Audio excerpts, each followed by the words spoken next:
It's been a couple months since we've had any major update to Hell Let Loose, let alone any update news. The last major update we had was the Kharkov update, or Update 13, in which they brought the map Kharkov to the game and also helped the console version of the game have some more parity with the PC or computer version of the game. But as of today, that changes. We have a new developer briefing number 182 to be exact. I'll leave a link in the description so you can see everything I'm looking about and what I'm talking about. But we finally have Update 13.5 that's going to be coming to the game. So we finally have something. We finally have some dates, we have some knowledge, we have some news about when we're going to get a new update for the game and what's going to be changing. But I wouldn't say a lot's changing. Mostly it's a health update, just for simplicity's sake. But that's still something I think everyone will be happy about. I've read through it a couple times. It's not bad. I'm throwing this together kind of in a rush. We all got the information about it. It says here 8:22 Eastern Daylight Time. So I'm trying to throw this video together as fast as I can. But we're going to talk about Update 13.5 and what you need to know about it. Now, I did want to touch on one thing before this update. It is that there is a new developer team for Hell Let Loose that's taken over for Black Matter. And this is for people who don't know. At this point, a lot of people do know, but I do want to talk about it anyway. So Black Matter is no longer working on Hell Let Loose. A new team has come in. They've brought in several veteran AAA title developers, and it's hoped that this will translate well in the game sense for Hell Let Loose. So, with that in mind, they've taken over on March 9th, 2023, and they announced that their first update will be a major health update. This is in developer briefing 181. They announced they'll be focusing on some new game analytics to provide crucial data. They're working on improving stability and performance on most of the maps and hopefully bringing Kursk back into the rotation. They also have talked about the known issues post-Update 13, and there is going to be a free DLC. Now, this was on the developer briefing 181.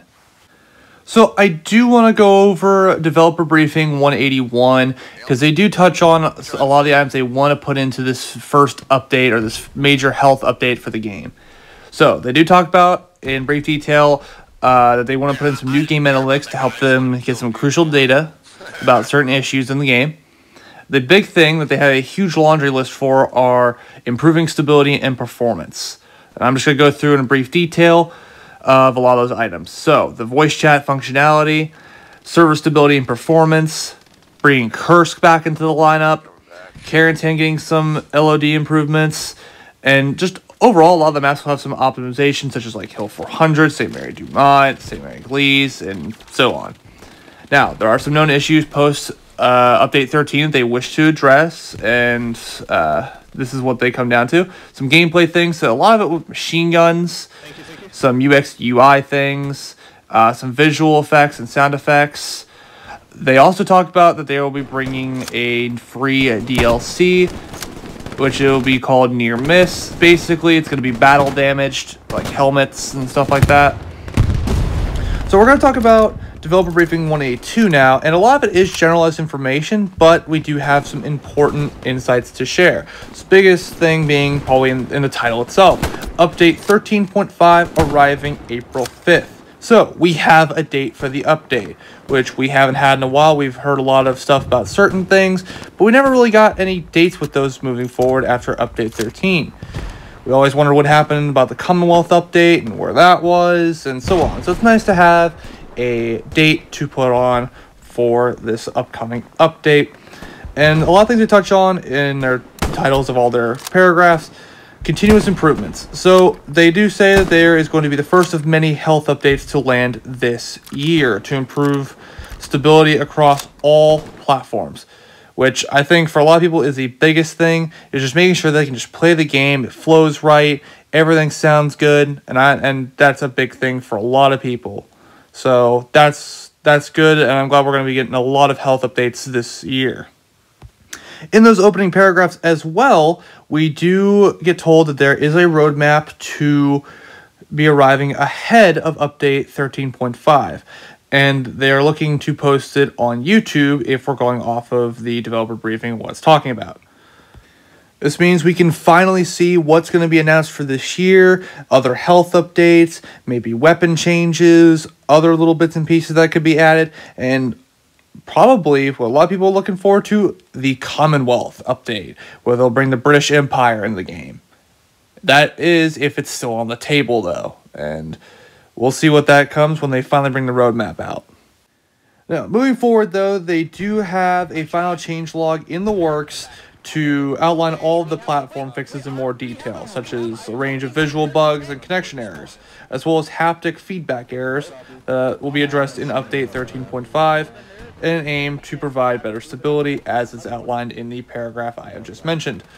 Now, they have noted some other issues, but unfortunately they will not be necessarily addressed in Update 13.5. They are the following: a loadout bug, the grenade bug, where sometimes it won't let you throw the grenades, hit registration, wavy lines, weapon firing, and missing auto. In an instance, the example that they use is the Car 98 missing the bolt action sound. So when you when you fire a round, pull the bolt back, eject the spent cartridge, and you load another round, there is no sound.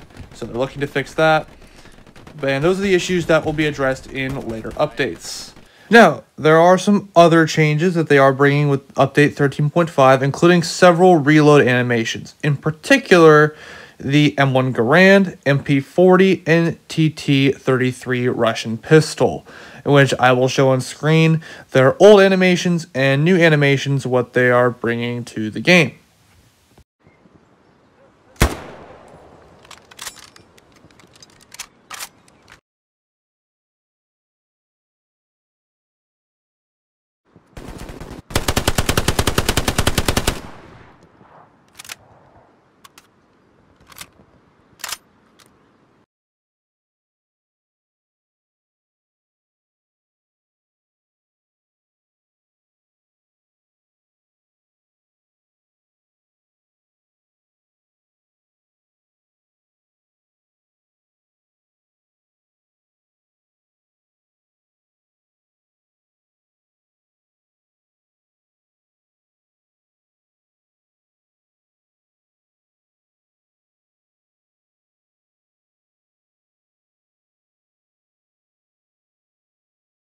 So moving on from the reload animations, we do move on to the next thing to talk about, and that is locomotion improvements. This basically talks about that they're going to work on making sure the sprint and crouch sprint matches the player's actual speed, and that they feel more controlled and natural. They're also working on fidelity of character skeletons to enable better quality animations to be created in the future, and it'll help to allow the team to reduce the performance impact of characters. They're also putting in new aim offsets so that when the player is sprinting and looks up and down, it doesn't affect the whole body and distort them into unnatural posts, as stated from what I'm reading here on the update notes. They're now bringing also as well a new DLC centered around German uniforms called the Battle Scar DLC, bringing in a German Army or Heer veteran jacket and a Heer shirt. So just a couple little cosmetic items there to be brought in, as well as the damaged equipment, such as the damaged helmets DLC that they're bringing in. And other than that, that's besides a Wounded Warrior project, that's about all that they're working on for the update itself. Now, I do have high hopes for this year with this new development team. I hope everything translates well into the game, and I hope we have a good year for the game. But when they finally come up with the roadmap, I'll break that down as well. I hope you enjoyed the video. Hope this gave you some insight looking forward for the game, and I'll catch you next time.